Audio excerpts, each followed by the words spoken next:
We are waiting until more people get connected. Vamos a tener esta sesión en español. We're going to have this session in Spanish, but you can access the interpretation during all the session. We are recording also the session, and we can share with you after this session, we can share with you the record. And welcome again. I'm just gonna give just one more minute.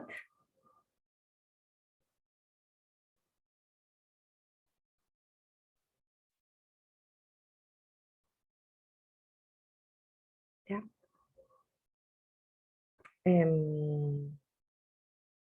Esta es una sesión que la vamos a tener abierta. Les pido que las personas que no vayan a participar, ¿no?, como speakers, puedan tener en silencio sus micrófonos. Habrá espacio para preguntas y respuestas al final.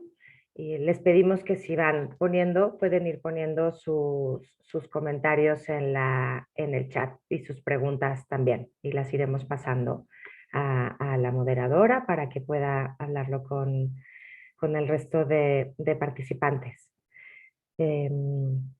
Bueno, si les parece, vamos empezando. Mi nombre es Andrea Villaseñor.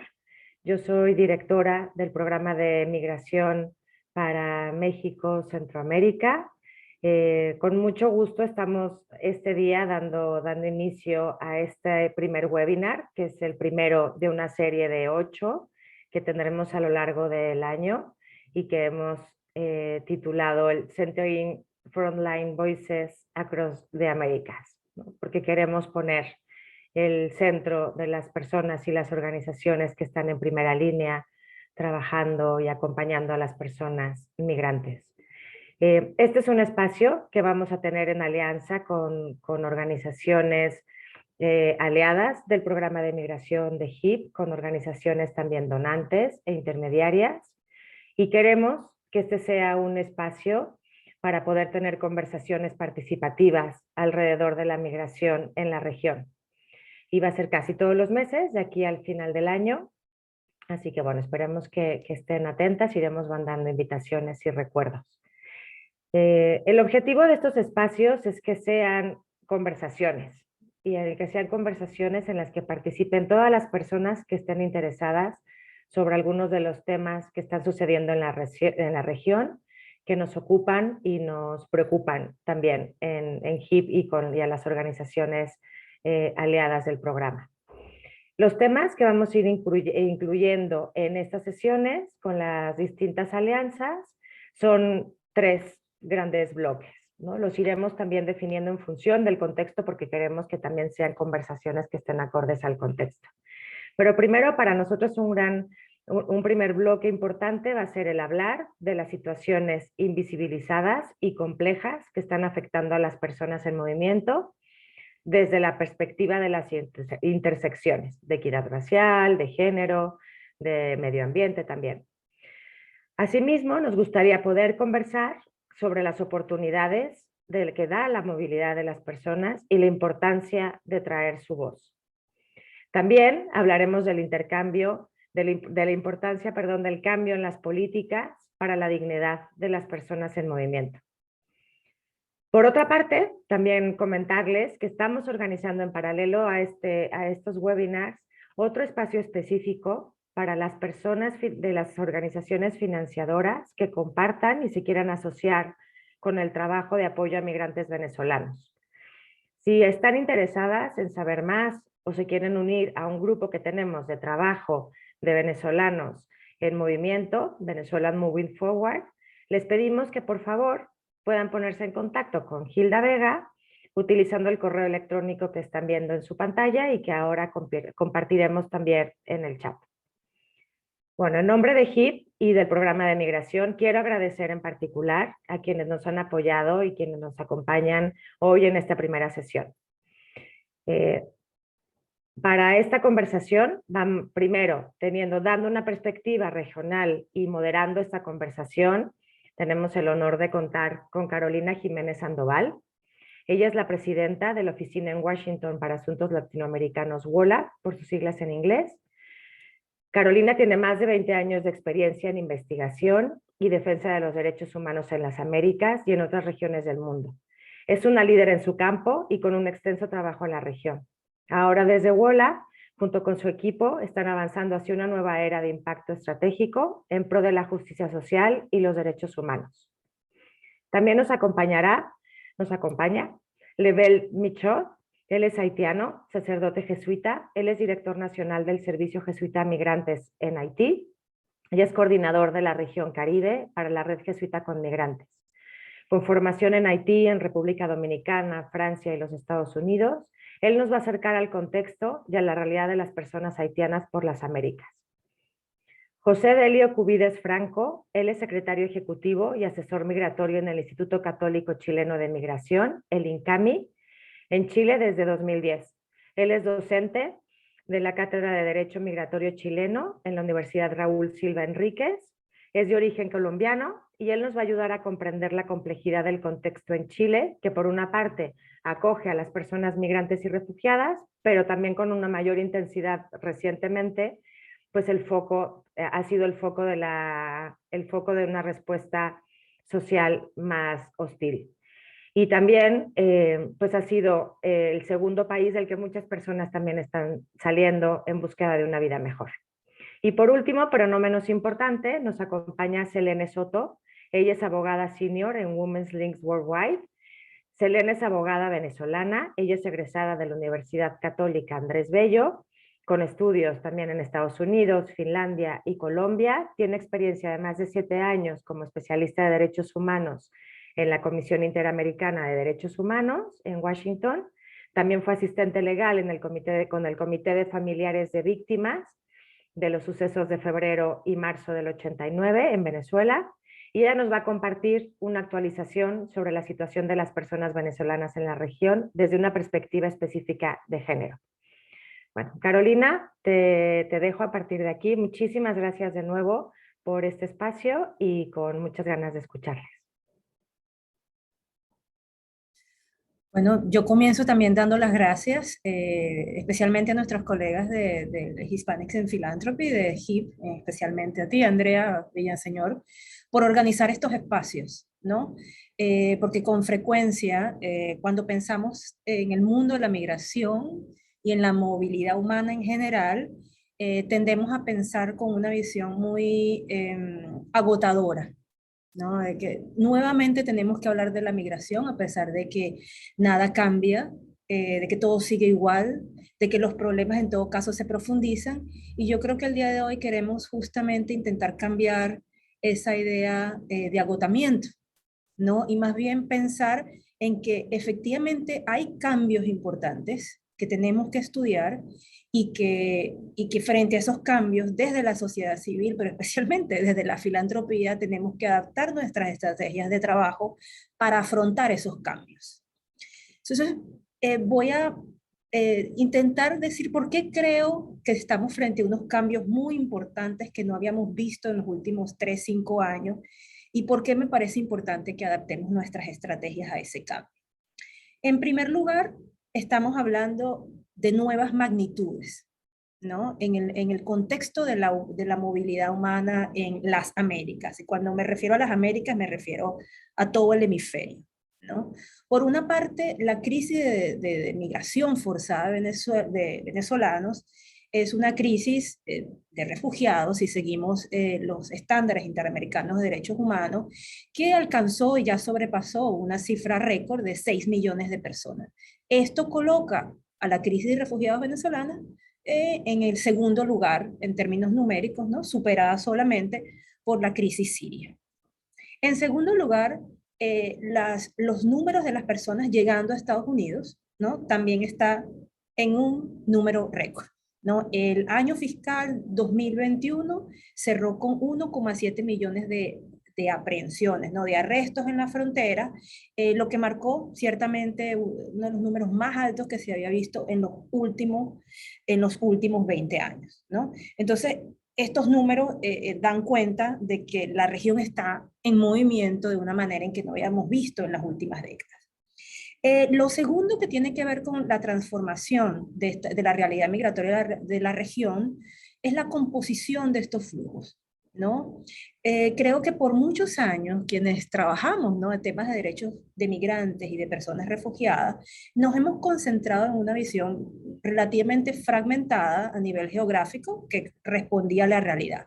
Centroamérica, México y Estados Unidos como corredor migratorio, por la sencilla razón de que ahí los mexicanos y los centroamericanos del Triángulo Norte han sido por años quienes llegan a la frontera sur de Estados Unidos para intentar entrar al país.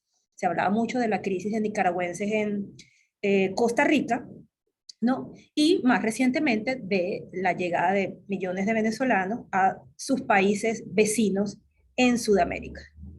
Esa realidad se ha visto realmente transformada en los últimos 3 años. En noviembre del año pasado, yo creo que por primera vez en la historia, el número de personas venezolanas llegando a la frontera sur de Estados Unidos superó el número de guatemaltecos, el número de hondureños y el número de salvadoreños.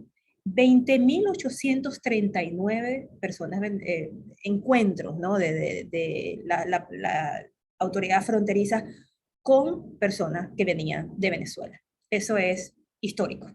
Que el número de personas venezolanas hubiese superado, ¿no?, el número de personas que llegan de Centroamérica, y esto continuó en diciembre y continuó en enero. Se ubican ya después de los mexicanos, ¿no? Por otra parte, creo que tristemente, hay que decirlo, en ese momento teníamos y todavía tenemos a quienes nos importa la dignidad de las personas migrantes muy frescos en nuestras memorias, las fotos y las imágenes que nos llegaron del Río Grande cuando miles de personas haitianas, ¿no?, estuvieron en la frontera y fueron tratados y maltratados, ¿no?, por una patrulla fronteriza, pues, ¿no?, que agredieron, y hay que decirlo, incluso con un componente racial, ¿no?, en ese maltrato, a pesar de que pues se ha demandado una investigación y así lo prometieron, ¿no?, las más altas autoridades de Estados Unidos.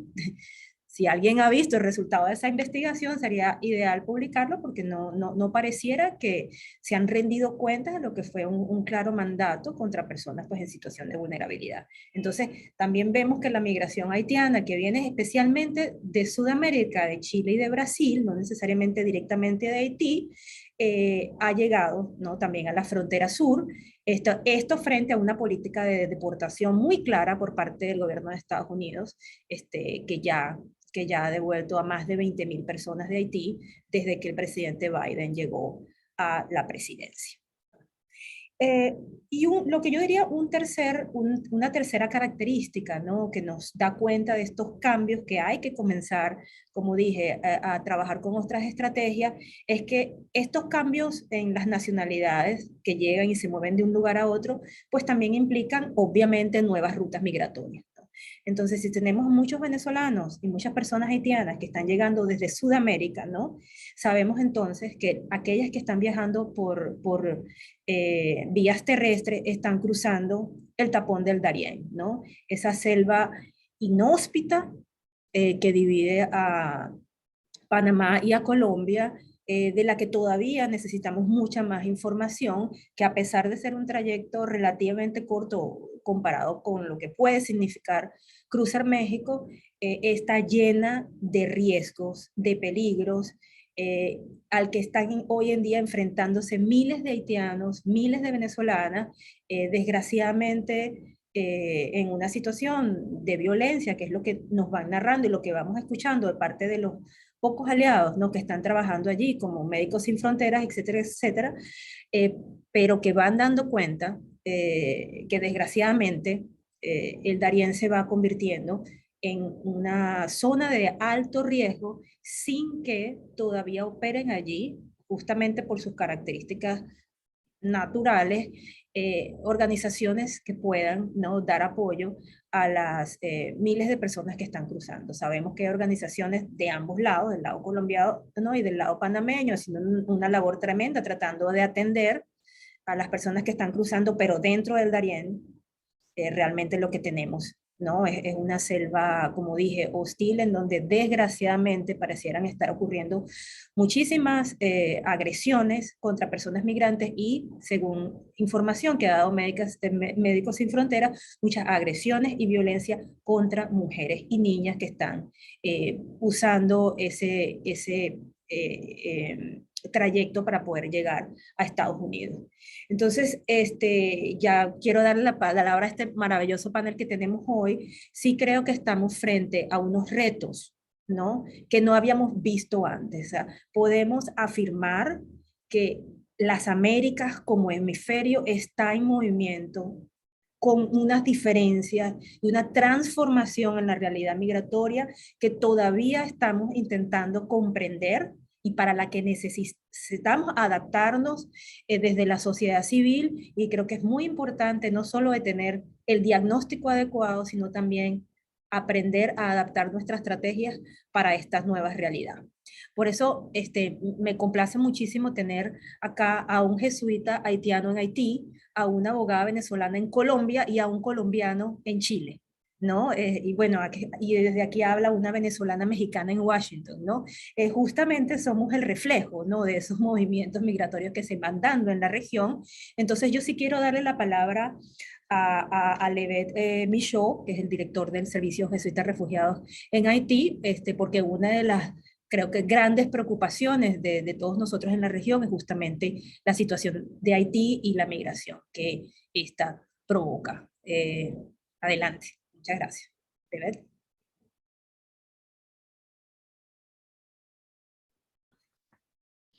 Gracias, Carolina, por darme la palabra en este espacio. Pero me gustaría empezar agradeciendo a Hispanic in Philanthropy por haber facilitado este espacio y de una manera especial a Andrea por haber invitarme a tomar palabra para hablar de la migración haitiana. Y aprovechar para saludar a todo el mundo que nos está siguiendo, escuchando esta tarde.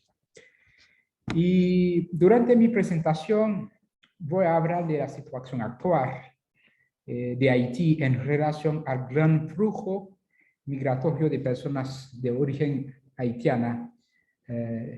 Y también eso me va a llevar a hablar de las deportaciones que asistimos en Haití desde el 19 de septiembre del año pasado, ¿no? De manera impotente, por los gobiernos, tanto los estadounidenses y México, Bahamas y Cuba, Tuquencaicos. Y también yo trataré de decir algo sobre la República Dominicana, entonces, porque en Haití no se puede hablar de la repatriación sin pensar en República Dominicana. Y también eso me lleva a tocar el punto del muro que la República Dominicana está construyendo actualmente en la frontera entre Haití y República Dominicana.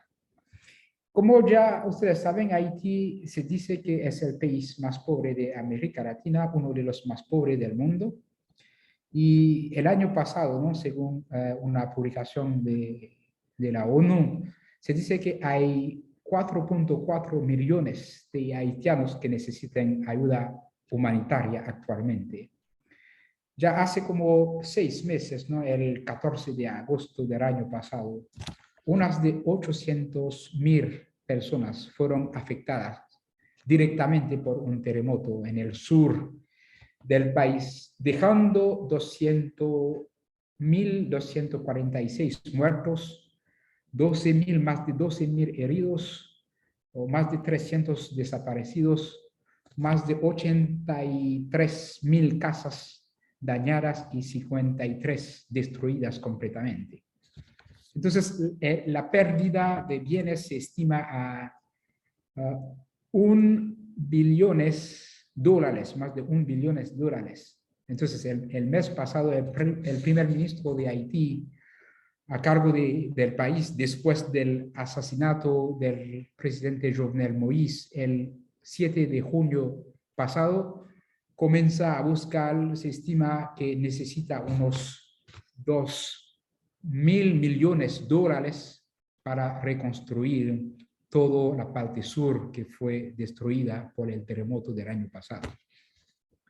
Entonces hay que subrayar que por ahora no existe gobierno en Haití, no hay presidente, las dos cámaras, diputados y senadores, casi son disfuncionales porque están funcionando a un tercio de la parte.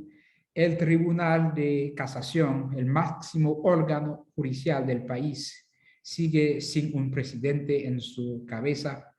Entonces, el contexto es tan frágil, no se puede pensar ni hablar de organizaciones de elección en este momento.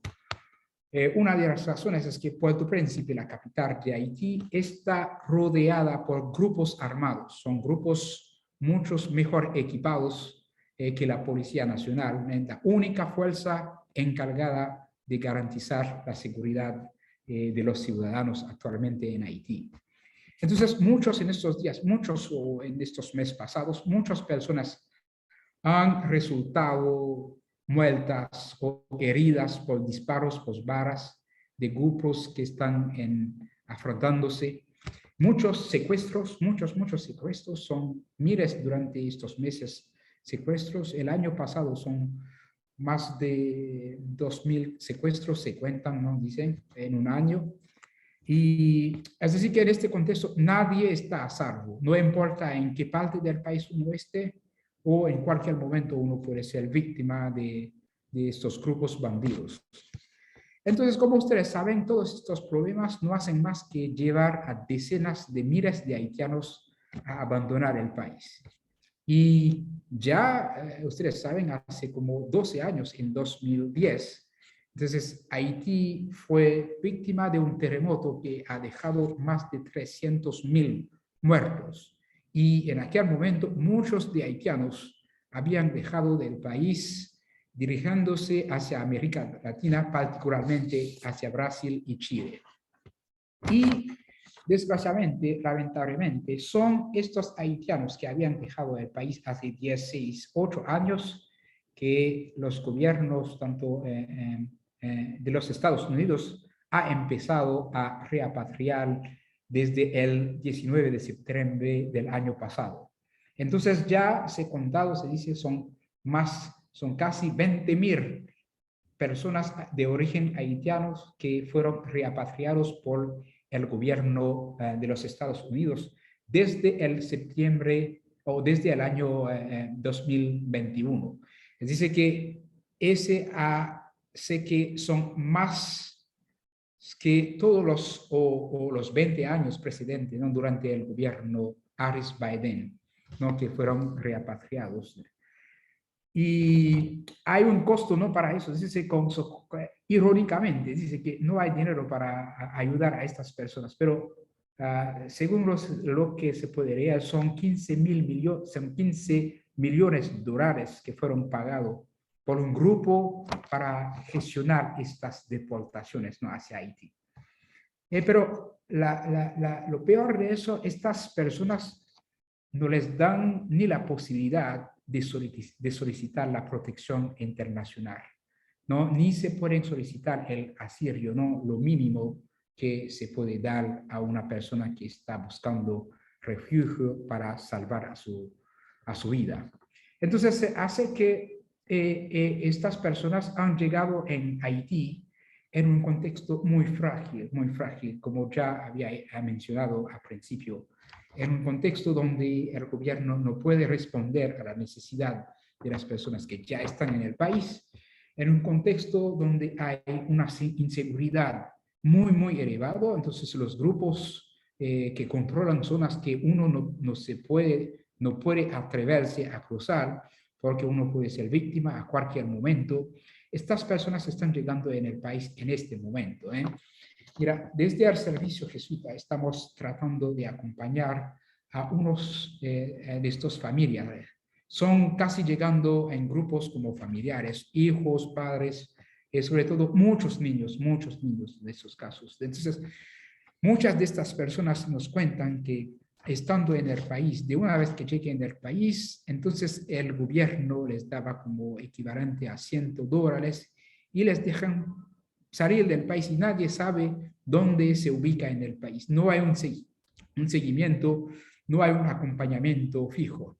Entonces, pero quizás en el servicio estamos tratando de dar un acompañamiento a 62 familias, ¿no? Son casi 248 personas, ¿no? De aquellos que fueron repatriados. Pero no, teniendo en cuenta el número, la cantidad de las personas son casi nada, ¿no? Que estamos tratando de dar un acompañamiento psicológico y dar también una posibilidad de poder insertarse, dar una posibilidad de tener un margen económico para poder sostenerse durante estos días. Pero la situación de estas personas sigue siendo muy crítica, porque ellos mismos nos cuentan en qué condición fueron secuestrados, violados, humillados, ¿no? Por cuestión del racismo, de la xenofobia y todo eso, ¿no? Entonces son personas que llegan en el país muy frágil, en un mental muy frágil y en una situación muy frágil, un contexto político muy frágil. Entonces sus vidas están en peligro. Pero irónicamente, entonces ya no es un secreto para el gobierno de los Estados Unidos, porque ellos mismos en mayo pasado habían publicado una nota diciendo que saben que el gobierno haitiano no tiene el control del país, no puede responder a la necesidad de la gente. Así que, mira, estas personas llegan en un contexto muy frágil. Y hay que notar, hay una nota también que se dice como en estos días, digamos más bien, en estos 5 años no pasados, son más de 248 mil personas que fueron repatriados desde República Dominicana. Entonces, y sobre todo en estos 3 meses pasados son muchas mujeres embarazadas, ¿no? Que fueron tomados en los hospitales mismos, ¿no? Y a veces con bebés de unos días nacidos, ¿no? Repatriadas desde la República Dominicana. En un contexto muy frágil. Y es en este contexto que el servicio está tratando de responder, ¿no? Apoyar a estas personas que están llegando. Y es más bien una situación pero me avisan que debo quedarme ahí, pero quizás en otro momento, si hay preguntas, yo puedo decir más. Muchas gracias por escucharme. Muchas gracias, Leder. Yo creo que si bien hay mucha conciencia, ¿no? De parte de todos los que vivimos en esta región del mundo sobre las dificultades que vive, ¿no? La sociedad haitiana, a veces cuando volvemos a escuchar, ¿no? Los números, las situaciones, la violencia, la pobreza, creo que queda de manifiesto, ¿no? Porque existen factores de expulsión que se han venido profundizando. Así que te agradecemos mucho por el trabajo que ustedes hacen, ¿no? Y por toda la información y el análisis que nos has brindado. Justamente uno de los países, ¿no? En donde hay una población haitiana importante y una población venezolana muy importante es Chile. Y por eso nos complace mucho tener a José Delio acá, porque tristemente también es un país, Chile, que ha estado en las noticias, ¿no? Tanto por la crisis que se vive en su frontera norte como por los cambios que se han venido dando en sus leyes migratorias, y hay una gran expectativa, ¿no? Sobre lo que va a pasar o no en materia de derechos de personas migrantes y refugiadas, también con un cambio político que vive el país. Entonces, José Delio, gracias y te doy la palabra.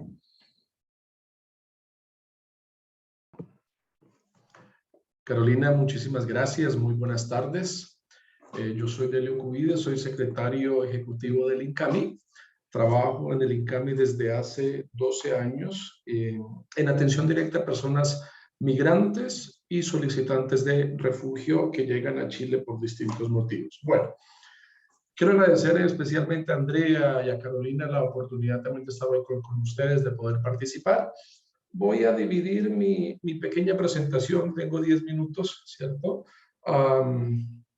Voy a hacer una pequeña contextualización de la situación migratoria reciente para mostrar un poco la situación actual y en tercera medida algunas pequeñas conclusiones, digamos, inicialmente. Hay que partir diciendo que evidentemente Chile es un país que desde su retorno a la democracia en 1980 comienza a recibir una presencia sostenida de personas migrantes, en su inicio de personas de países fronterizos como fuertemente Perú, que era el primer colectivo que tenía mayor presencia en Chile, posteriormente también Bolivia y Argentina, ¿cierto? Eran los países de mayor presencia siempre. Perú fue el colectivo que estuvo en primera línea, digamos, en cuanto a cifras en Chile, sobre todo más o menos hasta el año 2013-2014. Es un dato muy conocido por todos nosotros que las migraciones en el mundo de alguna forma pareciera que se hubieran reactivado fuertemente, sobre todo desde el año 2000, y en América Latina, por lo menos en esta parte del hemisferio, lo percibimos fuertemente desde el año 2010, porque desde el año 2013 en adelante comienza a diversificarse los grupos migratorios en Chile, a tal punto que inclusive en el censo que hizo Chile en el año 2017 colocaba como primer colectivo a la comunidad peruana, en segundo lugar a Colombia y empezaba a aparecer tenuemente Venezuela. Esto fue en el 2017. En cuarto lugar Bolivia, en quinto lugar Argentina y en sexto lugar comenzó a aparecer Haití. Haití fue un país que empezó a aumentar, como lo decía el padre Lebel hace un momento, después del terremoto, tanto del de Chile como el de Haití en el 2010, también en solidaridad, Chile comienza a recibir personas haitianas, ¿cierto? Algunos también dicen que un alto porcentaje del crecimiento de los haitianos se debe en parte a las personas que llegaron inicialmente post-terremoto y posteriormente a la relación que se crea también con la fuerza de Naciones Unidas que estaba presente en Haití, muchos de ellos chilenos. El hecho es que comienza un aumento sostenido de la migración, tal vez el grueso, si se puede decir así, de aumento de la migración hacia Chile ha sido como entre el 2014 y el 2017, ¿cierto? Pero empezamos a darnos cuenta que más o menos desde el 2017 ya dejó de ser un país fronterizo el primer colectivo de presencia de personas migrantes, dejó de ser Perú y desde el año 2018, finalmente cuando Chile logró hacer ¿cómo decirlo? Una presentación, una clasificación y un cuadraje, si se puede decir así, de datos mucho más compleja y más completa, se percibe que se coloca en primer lugar de presencia colectivo migrante un colectivo no fronterizo como las personas de Venezuela. Entonces, desde el 2018, Venezuela se posiciona en primer lugar, mucho más allá de un país fronterizo como Perú, desplazando en segundo lugar a Perú, y Haití se posiciona en tercer lugar, desplazando a Colombia a un cuarto lugar. Entonces, dos países no fronterizos en cortísimo tiempo, más o menos entre el 2014 en adelante, y hasta los datos oficiales que tenemos, que son a diciembre del 2020, nos siguen mostrando que la pirámide, digamos, de presencia de colectivos migrantes en Chile está encabezada por ciudadanos de Venezuela. Oficialmente al 2020 nos hablan de datos de 448,000 personas, ¿cierto?, que ingresaron al país a diciembre del 2020. En segundo lugar, Perú, 238,000 personas, y en tercer lugar, 182,000 haitianos, es decir, Haití y Venezuela son los países que se han mantenido con fuerte presencia en Chile. Sucede que en el gobierno actual de Sebastián Piñera, que comienza en el 2018, a 30 días de haber comenzado el segundo mandato, ¿cierto? Una de sus primeras medidas tiene que ver con el tema migratorio y presenta la famosa minuta llamada Reforma Migratoria y Política Nacional de Migración y Extranjería, publicada el día 9 de abril del 2018, en la cual dentro de algunas, ¿cómo se dice?, instrucciones estaba el suspender el ingreso de personas haitianas al país, ¿cierto?, a partir de abril de ese mismo 2018. O sea, a partir de ese minuto se le impone a la comunidad haitiana la necesidad de tener una visa consular para poder ingresar a Chile, reduciendo prácticamente al 1% del total de personas que ingresaban mensualmente al país, digamos así, o limitándola casi en su totalidad. Y en segundo lugar, aparece la sugerencia de la visa de responsabilidad democrática para Venezuela como una opción, todavía no obligación, ¿cierto?, para los ciudadanos venezolanos. Obligación que vino a constituirse finalmente en el año 2019 para los ciudadanos venezolanos. Es decir, en el 2018 se les impide el ingreso a los haitianos y en el 2019 a los ciudadanos venezolanos. En el 2018 también se crea la visa de reunificación familiar para personas solamente de Haití. Si bien es cierto, en Chile está conservado el principio de reunificación familiar, se crea por vía administrativa solamente la visa de reunificación familiar para ciudadanos haitianos, la cual en la práctica se puede solicitar, pero en esa eterna espera por algún motivo termina por caerse, o cualquier situación particular es un fundamento para no otorgarse o para rechazarse, situación que empieza a darse también en los últimos años con los ciudadanos de Venezuela en el caso de la BRD. ¿Qué sucede con toda la crisis que también ya nos habló Carolina? Sabemos en más de los 6 millones de venezolanos fuera de su territorio en poquísimo tiempo, y en el contexto del estallido social en Chile y la pandemia que empieza a agravar la situación y las familias que estaban distanciadas por bastante tiempo y que no lograban obtener la visa para reunificarse en Chile, lógicamente empieza el éxodo de ciudadanos venezolanos con ingreso por paso no habilitado a Chile. Factor que, según estimaciones de algunos medios de comunicación, hablan en el segundo semestre del año 2021 han ingresado más de 56,000 personas, solamente venezolanas, sobre todo con ingreso por paso no habilitado. Es decir, son personas que cruzan la frontera entre Bolivia y Chile o entre Perú y Chile por pasos fronterizos caminando sin hacer la tramitación de la visa ante la imposibilidad que les acabo de mencionar. Dicho este escenario y ante la realidad del posicionamiento de estos dos colectivos en el aumento que venían dándose en los años 2018 al 2020 y con seguridad hasta el día de hoy, tal vez son los colectivos de mayor presencia. Lógicamente empieza este gobierno a tomar algunas medidas, como ya las acabamos de mencionar, contra los dos colectivos que venían de mayor aumento, Venezuela y Haití, generándose algunas situaciones particulares que ahora en segunda medida quiero mencionar. Nosotros somos una institución de la Iglesia Católica. El INCAMI es el organismo de la Conferencia Episcopal que tiene presencia en casi todas las diócesis de Chile, históricamente sobre todo en la zona norte del país. Por eso conocemos de primera mano, digamos, lo que viven las personas migrantes cuando ingresan allí y la situación que ustedes habrán escuchado de la quema de carpas y de pequeños campamentos de migrantes en el norte del país, en la ciudad de Iquique, por ejemplo.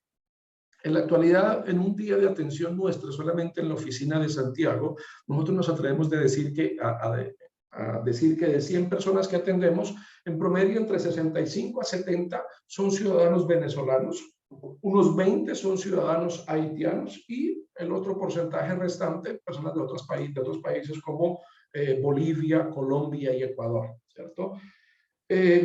Entonces, esto para significar que los colectivos que siguen teniendo mayor presencia son estos dos en Chile, ¿cierto? Y nos enfrentamos a una situación de cambio de ley, la cual se presenta el pasado 20 de abril del 2021, una nueva normativa migratoria que viene a actualizar la ley 1094 del año 1975. Y esta normativa entra en vigencia con la publicación del reglamento el pasado 12 de febrero, cambiando radicalmente la forma de pedir visas en Chile. Y es que en la actualidad, a partir del pasado 12 de febrero, la normativa ya, por ejemplo, impide el cambio de estatus dentro del territorio nacional y al momento actual, inclusive todas las personas que han ingresado como turistas, no se les respeta, digamos, la normativa anterior con la que habían ingresado, sino la normativa nueva los seguirá considerando como turistas, por consiguiente no podrán radicarse en el país y deberán hacer abandono antes de que se les vence el turismo, como nosotros pensamos, generando situaciones de irregularidad migratoria y demás. Ustedes habrán escuchado también del tema de la crisis en el norte, toda la situación que se ve, los migrantes. ¿Esto a qué se debe? A nuestro juicio se debe a una seguidilla y a una postergación de una mejor gestión migratoria, partiendo por esto que yo les mencionaba, que los trámites de visas de reunificación familiar y los trámites de visa de responsabilidad democrática para Venezuela se caían frecuentemente, se generaba una situación en la cual la persona postulaba y en el fondo se cae fácilmente la situación y ante el desespero la gente termina por ingresar o arrastrar, digamos, arrostrar un poco lo que significa ingresar por paso no habilitado y la imposibilidad de regularizarse en el país. Lógicamente, las personas ante el desespero, la situación que muchos de ellos manifiestan al salir de Venezuela, al carecer de documentos, carecen de posibilidades de empleo, posibilidades de arriendo y muchos estaban viviendo en las plazas. tomándose algunos sectores que para muchos comenzó a darse situaciones de falta de orden público, pero que muchos entendemos como la falta de una mejor gestión migratoria que hace que las personas terminen en tal condición, ¿cierto? Al mismo tiempo, muchos venezolanos, algunos pocos haitianos, pero en su mayoría los venezolanos, expresan la necesidad de la petición de refugio, a la cual Chile sigue siempre abierta, digamos, con una normativa actualizada del año 2010, pero en la práctica el aumento de las peticiones de refugio y la baja tasa de aprobación está haciendo también que las personas incluso se les niegue a veces el derecho a solicitar refugio, colocándoseles en el mismo costal de la migración irregular y no respetándose la normativa internacional y la normativa nacional de no sanción por ingreso por paso no habilitado, generando que muchas personas que requieren protección queden sin la protección. ¿Tenemos alguna esperanza en la nueva ley? Aparece lo que se llama el principio de protección complementaria como una posibilidad que tal vez tengan algunos ciudadanos venezolanos que no logren, ¿cómo decirlo?, formalizar la petición de refugio para que puedan regularizar tal vez su situación mediante el principio de protección complementaria, que podemos entender que pueda traducirse en algún TPS o alguna visa temporal que pueda regularizarlos mientras que salen a un tercer país o estabilizan su situación. Y finalmente, la situación de las personas por ingreso por paso no habilitado en la nueva ley en verdad es sumamente compleja. Por eso tenemos una gran expectativa en lo que pueda suceder en el nuevo gobierno que también comienza el próximo 11 de marzo, pero no nos da tampoco mucha esperanza porque la ley quedó amarrada de tal manera que genera lógicamente la imposibilidad de regularización de la persona que ingresa por esta vía. Y quiero hacer una referencia muy puntual al caso de las personas de Haití, ya cerrando, discúlpame Andrea, porque en el fondo, en la misma minuta de este gobierno del año 2018, que crea la visa para los haitianos, la cual redujo en un 99% la posibilidad de petición, la restricción a la visa de reunificación familiar de los haitianos y el aumento también de haitianos que vienen no solamente de Haití, sino que vienen en su mayoría de Brasil, ¿cierto? Por el tema del cambio de la economía, muchos han ingresado por paso no habilitado cayendo en estas circunstancias. La pandemia, la cuarentena y el tratarse de ciudadanos haitianos, hay un hecho particular a resaltar que ustedes deben haberlo visto en medios de comunicación, es el caso de los haitianos, que se encontró un grupo de cédulas de ciudadanos haitianos residentes, o sea, una residencia vigente en Chile, y hacía ver de la incapacidad de Chile para incorporar una migración desafiante. Y digo desafiante en la medida en que la migración haitiana es la única diferenciada en cuanto a idioma y en parte hasta cultura, digamos así. Entonces, la situación de los haitianos que han tenido que salir incluso de Chile por paso no habilitado, ¿cierto? Muestra un poco de la incapacidad que lamentablemente el país ha tenido para poder incorporar a la migración haitiana, y la normativa nueva, lógicamente, también no favorece la situación ni de los haitianos ni de los venezolanos, que son dos países que tal vez en el contexto regional actual son los que más verían o necesitarían protección. Dejamos un espacio tal vez más para las preguntas. Muchísimas gracias. Muchas gracias, Delio. Sin duda, creo que compartimos, ¿no?, tu sentimiento de preocupación frente a, sobre todo frente a lo que la implementación de esa nueva ley va a implicar más allá de un cambio o no de gobierno. Bueno, ahora quiero darle la palabra a Selene Soto, porque bueno, es una abogada senior de Women's Link, que está basada en Colombia, ¿no?, que como sabemos es el principal país receptor de personas venezolanas, pero también es un país que recibe personas haitianas, y además es el país por donde cruzan, ¿no?, muchas personas haitianas que vienen desde Chile, ¿no?, entre otras nacionalidades que también están cruzando Colombia. Es un país realmente impactado, ¿no?, en estos momentos por lo que pueden considerarse relativamente nuevos flujos migratorios en la región. Y además creo que una de las perspectivas más importantes que trae Selene a este panel es justamente la mirada de género, ¿no?, que es tan fundamental para analizar la movilidad humana. Selene. Muchas gracias, Carolina. Un saludo a todos y todas. Gracias a GIF por la invitación y sobre todo por seguir procurando estos espacios de reflexión y de discusión que son tan importantes. Yo quería retomar un poco, de hecho, Carolina, los puntos que tú mencionaste al principio y que creo que me permiten abordar este tema de la migración en general y de la migración venezolana. con una perspectiva de género. Y una primera cosa que tú decías era cómo estamos viendo nuevas magnitudes en los flujos y en los procesos migratorios en la región. Y si vemos el caso de la migración venezolana, como decían, hay 6 millones, o habemos 6 millones de personas fuera, pero esto también ha implicado un impacto muy particular para las organizaciones y en particular para los defensores y defensoras de derechos humanos en el país de origen.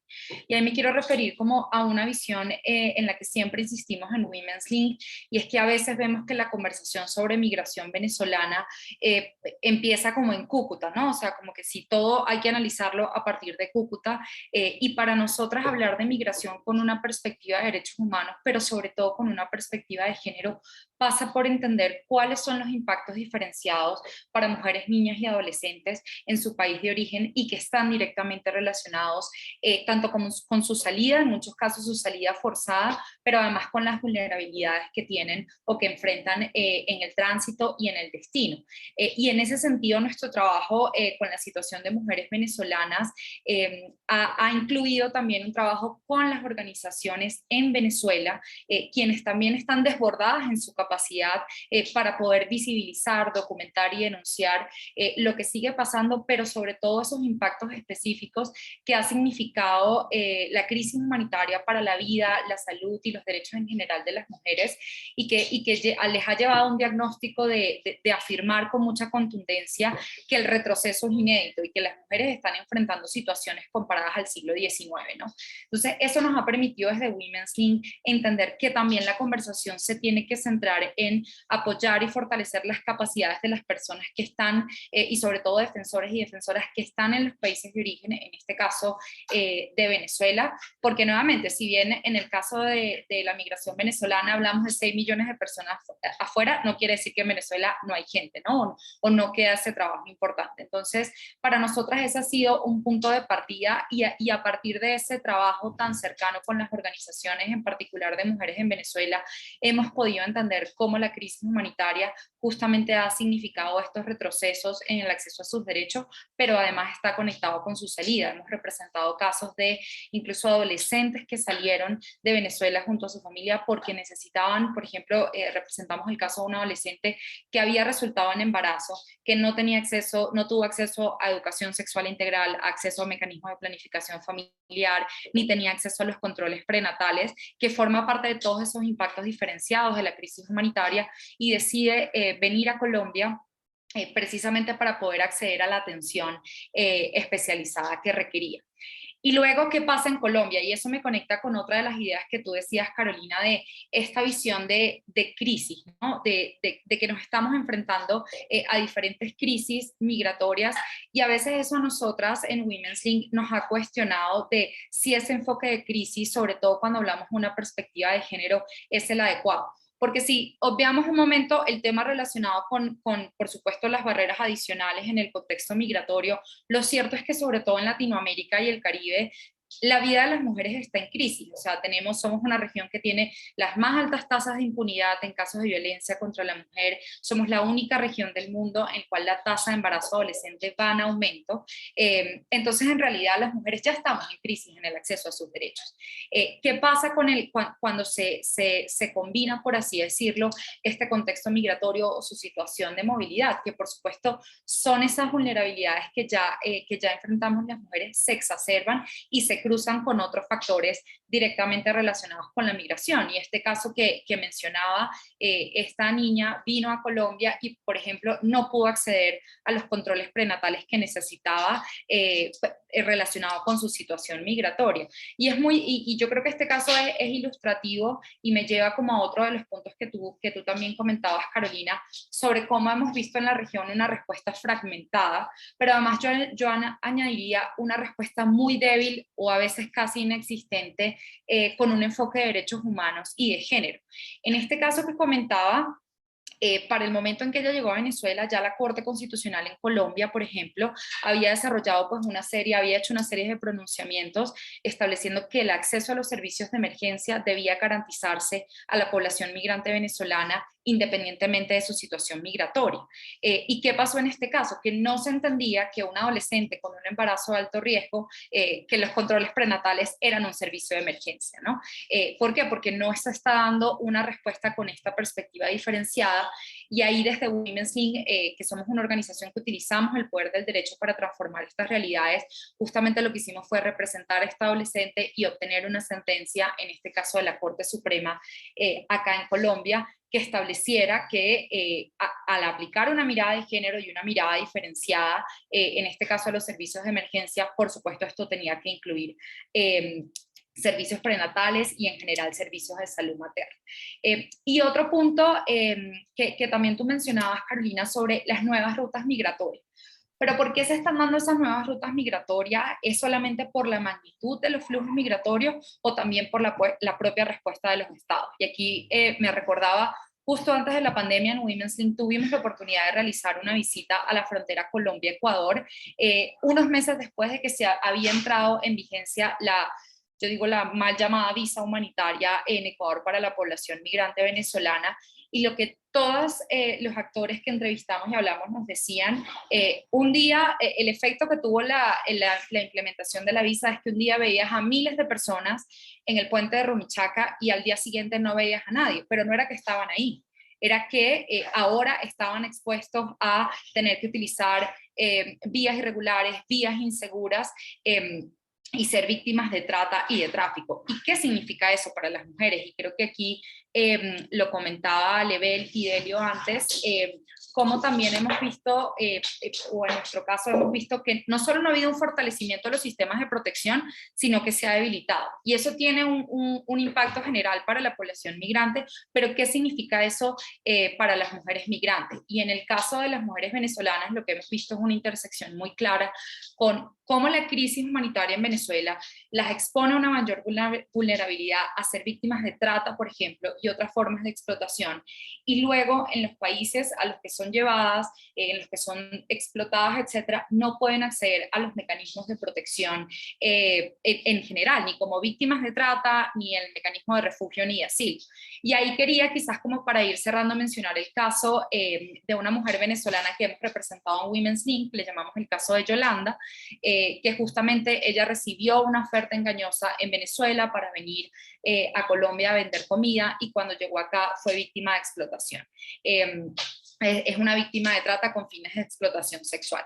¿Y qué pasó en Colombia? Que cuando ella trata de buscar la protección, considerando que en Colombia existe toda una normativa para la atención a víctimas de trata, porque no fue reconocida como una víctima de trata, y eso nuevamente me regresa a esta falla que estamos viendo en la falta de una respuesta con una perspectiva diferenciada, es decir, las autoridades no están analizando cómo el contexto de la migración venezolana es en sí mismo un factor de riesgo para el aumento de este tipo de situaciones de explotación y de violencias basadas en género, porque no está viendo ese análisis diferenciado. Entonces Yolanda no fue reconocida como una víctima de trata, y eso tuvo una implicación práctica muy, muy específica, y es que no pudo acceder a los mecanismos de protección que la propia ley reconoce.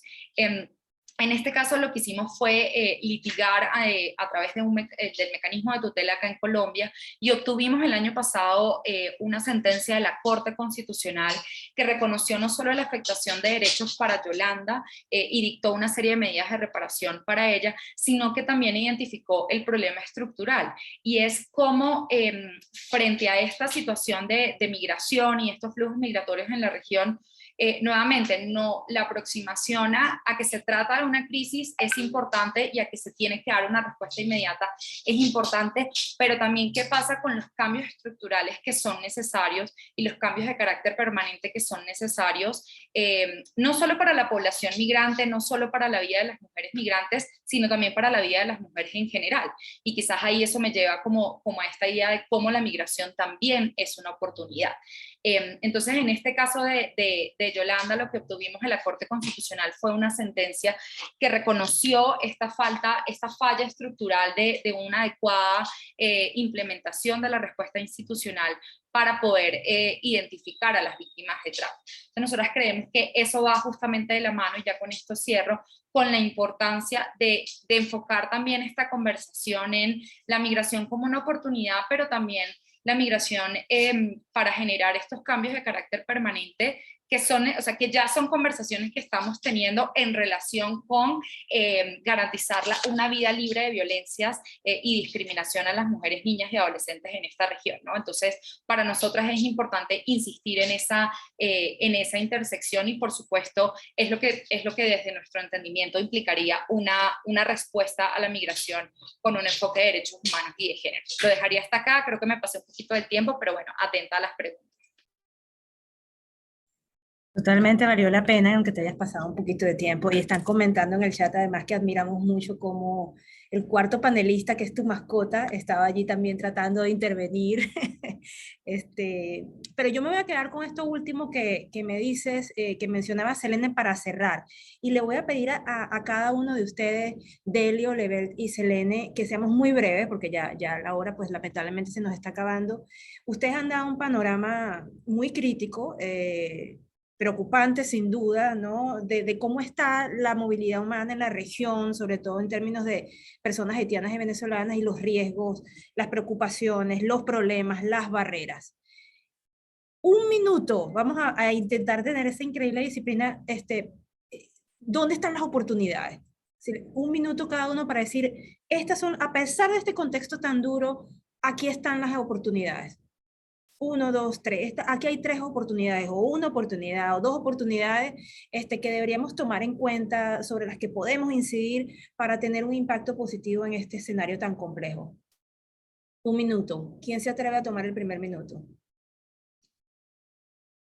Lebel. Lo vamos a seguir haciendo en el mismo orden, así que... Sí, mira, Miranzo, yo creo que una posibilidad es que ya está en esta dirección, es más bien continuar a presionar los responsables, tanto los gobiernos de los Estados Unidos como en Haití, para ver cómo puede acompañar a estas personas, porque sus vidas están en peligro, tanto en Haití, los que ya están allá, pero los que ya están en Haití. Yo creo que hay manera de hacer eso.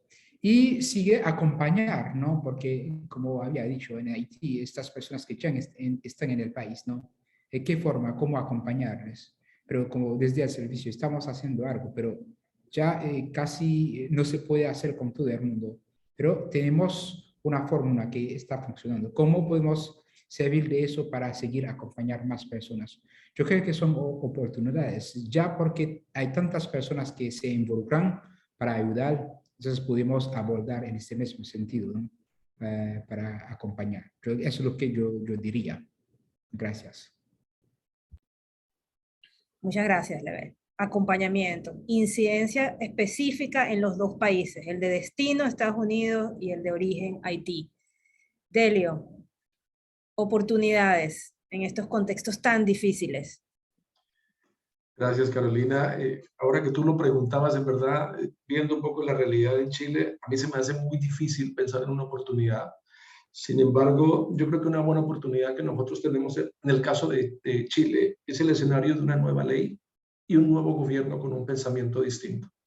Ojalá que, o sea, es la esperanza que muchos tenemos, estamos a la expectativa porque el nuevo gobierno no se ha manifestado mucho en términos migratorios, pero tal vez la nueva ley sea la posibilidad de buscar espacios, en parte porque, lógicamente, si bien es cierto, tiene ciertas restricciones, implica un avance y considera derechos que, lógicamente, la ley del 75 no considera. En segunda instancia, las organizaciones civiles tenemos un trabajo muy grande en los servicios, pero tenemos que también ir más allá de los servicios e incidir con los gobiernos, porque no puede ser, discúlpame, yo utilizo un poco ese término, que solamente los consulados o los gobiernos nos manden a la gente para que nosotros las atendamos. Y nosotros nos encargamos de casa, comida, buscar y ayudarles trabajo, integrarlos y todo. O sea, ir a potenciar nuestra capacidad de incidencia.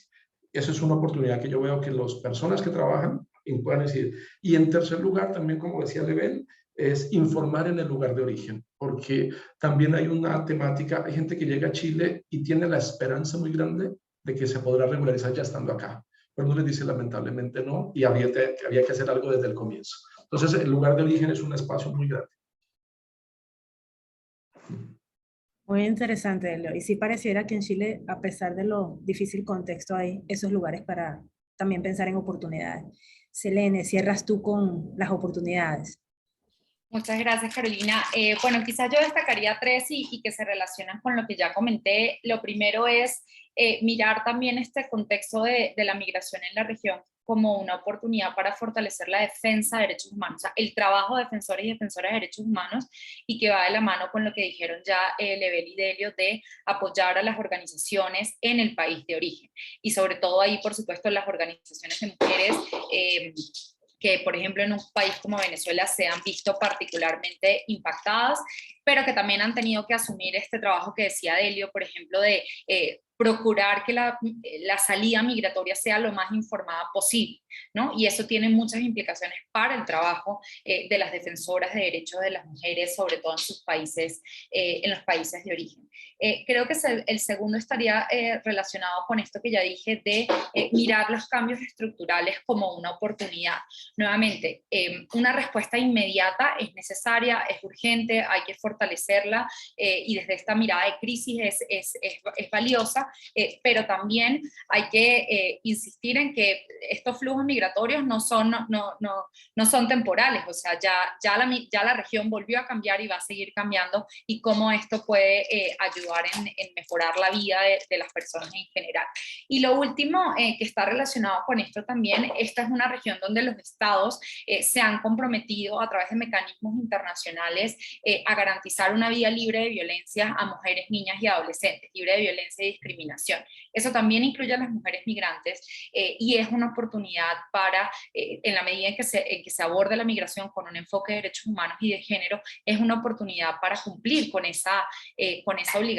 Y no solo desde la perspectiva de solo responder a la migración, sino de estos cambios que también digo que son estructurales. Y cierro con un ejemplo, además con una victoria que acabamos de tener en Colombia, el movimiento Causa Justa, del que Women Sync forma parte, el cual la Corte Constitucional ha emitido una sentencia despenalizando el acceso a aborto en un marco amplio, y las consideraciones de la Corte incluyen la situación particular de vulnerabilidad que enfrentan las mujeres migrantes, y la Corte sabemos que analizó el contexto de la migración venezolana.